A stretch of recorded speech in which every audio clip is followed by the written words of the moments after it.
Hi Journey Fellowship, welcome to Ken's Catch Up. In case you haven't noticed, I'm not Ken.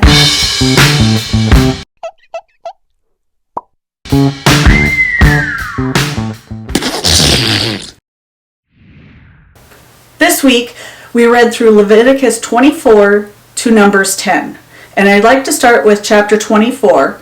Everyone's heard of an eye for an eye. And that actually comes from Leviticus 24:20. An eye for an eye, a tooth for a tooth, a fracture for a fracture. Whatever anyone does to another person must be paid back in kind. What about the man with the Israelite mother and the Egyptian father, who fought with another Israelite man and blasphemed the name of the Lord with a curse? Spoiler alert.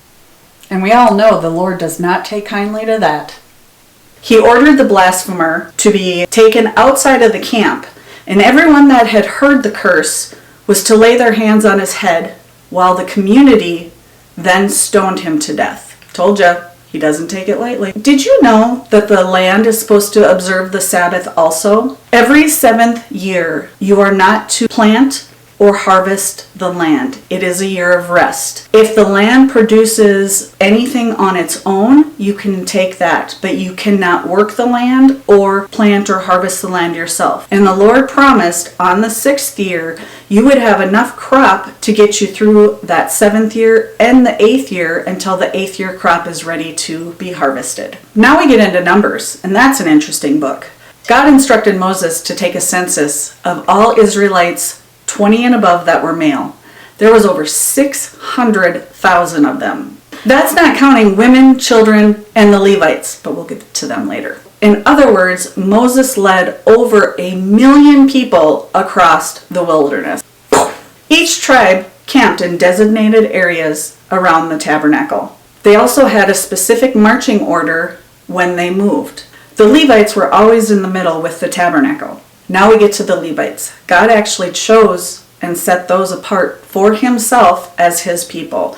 He took them in reserve of all Israeli firstborn from the women and the animals.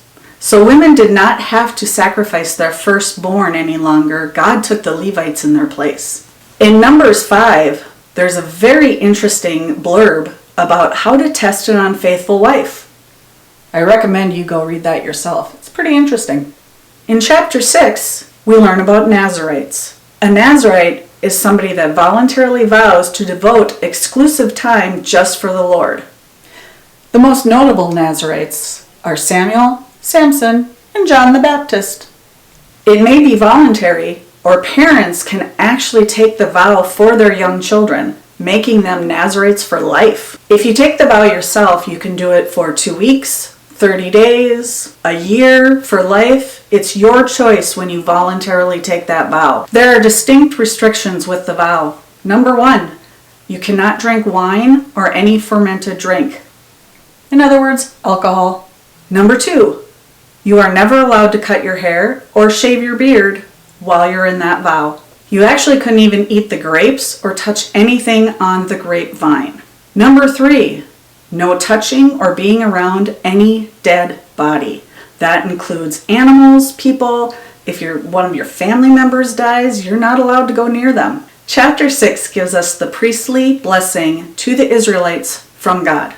The Lord bless you and keep you. The Lord may his face shine upon you and be gracious to you. The Lord turned his face to you and give you peace. That's a pretty nice little prayer to have in your back pocket. Then we get into chapter 7. And that's about everything that is dedicated to the tabernacle from each tribe. Now chapter 8 is all about the Levites.